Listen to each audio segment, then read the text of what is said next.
නිකොලයි Tesla ටාව එක හදන්නේ මුළු ලෝකෙටම නොමිලේ විදුලිය ලබා දෙන්න. හැබැයි සමහරු කිව්වා මේකෙන් මුළු ලෝකෙම විනාශ වෙයි කියලා. මේක නවත්තන්නේ තෝමස් අල්වා එඩිසන් නේද? නෑ මේක නවත්තන්න වෙන කෙනෙක්. ඒ වගේම කියන්න ඕනේ අද අන්තර්ජාලයේ දියුණු වෙලා තියෙන තැනට එන්නත් ටෙස්ලා ලොකු හේතුවක් වුණා. ඉන්ටර්නෙට් එක පැත්තෙන් තවත් ලොකු පීවරක් ඉස්සරහට තියපු විශේෂ ඉවෙන්ට් එකක් ගැන අද අපි වීඩියෝ එකේ අන්තිමට කියනවා. දැන් අපි යමු කතාවට. 1900 ගණන් ආරම්භ වෙනවත් එක්කම විදුලිය කියන දේ පාලනය කරේ එක වය කම්පැනියකින්. හැබැයි මේක දිහා බලන් ඉන්න ටෙස්ලාට වෙන අයිඩියා එකක් එනවා. මෙයා කියනවා විදුලිය ගමන් කරන රැහැන්න ඕනේ නෑ. අපේ පෘථිවියට මේ කාර්ය කරන්න පුළුවන් කියලා. මේකද ටෙස්ලා ටාව එක කියන්නේ? ඔව්. හැබැයි මේ ටාව එක ටෙස්ලාගේ ස්ට්‍රක්චර් එකේ මුදුන් කොටස විතරයි. ඒ කියන්නේ මේ ටාව එක කියන්නේ ගහක් නම් මේ ගහේ තියෙන යකඩ මුල් ටික පෘථිවිය කබල හරහා ගැඹුරටම විහිදිලා තියෙනවා. ටෙස්ලා කරන්න ගිය මිනිස්සු හිතන් ඉන්න විදිහට වාතය හරහා නිකම්ම කරන්ට් එක යවන එක නෙමෙයි. මෙයා කරන්න ගිය මුළු පෘථිවියම සුපර් කන්ඩක්ටර් එකක් කරන විදිය. ඒ කියන්නේ සුපරි සන්නායකයක් කරන එක.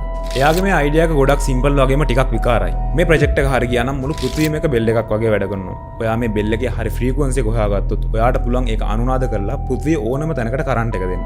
එතනදි ටෙස්ලා ගට් ෆීලිං එක කිව්වා පෘථිවියටත් අනුනාද කරන්න පුළුවන් විදිය සංකේතයක් තියෙනවමයි කියලා. එතකොට ඉතින් විදුලිය කොහෙට හරි යවන්නත් ඉලෙක්ට්‍රිසිටි එක කොහේ හරි නිර්මාණය කරන්න ඕනේ. එහෙමම නෙමෙයි තේමිය. ටෙස්ලා විදුලිය එක තැනකින් ඉඳලා තවත් තැනකට යවනවා වෙනුවට පෘථිවිය ගැබ් වෙලා තියෙන විදුලිය ඇක්ටිවේට් කරන්න විදිහක් තමයි හොයාගන්න try කරේ. එයා විශ්වාස කරා පොළොවේ වාතය වගේ හැම තැනකම මේ ශක්තිය මේ වෙනකොටත් ගැබ් වෙලා තියෙනවා කියලා. ඒ කියන්නේ ටෙස්ලා ටාව එක කියන්නේ පවර් ස්ටේෂන් එකක් නෙමෙයි. ඒක ට්‍රිගර් එකක්. මේ දේ එකපාරක් හරි සාර්ථකව ක්‍රියාත්මක කරන්න ටෙස්ලාට පුළුවන් වුණාද?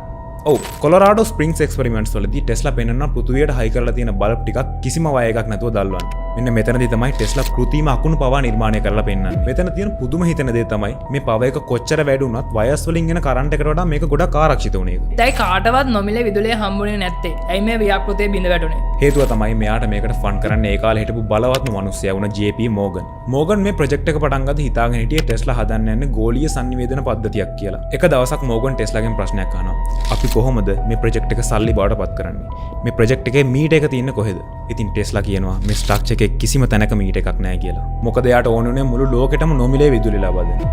එතනින් පස්සේ උනද අපි කියන්න ඕනේ නෑනේ. මොන වුණත් අද තියෙන ටෙක්නොලොජි එකට පාත් එක හදන්න ටෙස්ලාට පුළුවන් වෙනවා. විශේෂයෙන්ම ඉන්ටර්නෙට් එකට. ඔව් ඉන්ටර්නෙට් පැත්තෙන් හිතුවොත් එහෙම අපි පටන් ගත්තේ 1G වල. අවුරුදු ගාණක් try කළා 4G කියන එකෙන් පියවරෙන් පියවර ඉස්සරහට ඇවිල්ලා අපි එකපාරටම නිකන් ටෙස්ලාගේ ටව එක වගේ 5G කියලා ලොකු පිම්මක් ගන්නවා. ඉතින් අපිට ඕන වුණා 5G වැඩ කරන්නේ කොහොමද කියන එක ඔයාලට කියලා දෙන්න. ඒකට අපි ගියා මොබිටෙල් එකෙන් 5G ඒරියා එක ලංකාවේ පබ්ලික් එකට රිලීස් කරන ඉවෙන්ට් එක. මෙතනදී අපි දැනගත්තා 5G කියන ටෙක්නොලොජි එක ප්‍රැක්ටිකලි යූස් වෙන්නේ කොහොමද කියලා. ඔයාලා දන්නවා ලංකාවේ 4G වල ස්පීඩ් එක තිබ්බේ 10 to 50 Mbps වගේ රේන්ජ් එකක. ඒ කියන්නේ හොඳ ස්පීඩ් එකක තියෙන කනෙක්ෂන් එකකින් ෆිල්ම් එකක් ඩවුන්ලෝඩ් කරන්න විනාඩි 10ක් වගේ යනවා. ඒ 5G වලදී අඩුම බෑන්ඩ්විඩ්ත් එකක් තිබ්බත් ඔයාලට පුළුවන් විනාඩියක් වගේ ඇතුළත කාලයකදී ෆිල්ම් එකක් ඩවුන්ලෝඩ් කරගන්න. ඔව් මේක තමයි 4G වල ඉඳලා 5G වලට යනවා කියනකොට ගොඩක් අයට මතක් වෙන දේ. හැබැයි මෙතන මීට වැඩිය දෙයක් තියෙනවා. 5G වල පවර් හැන්ඩ්ලින් 4G වලට වඩා හොඳයි.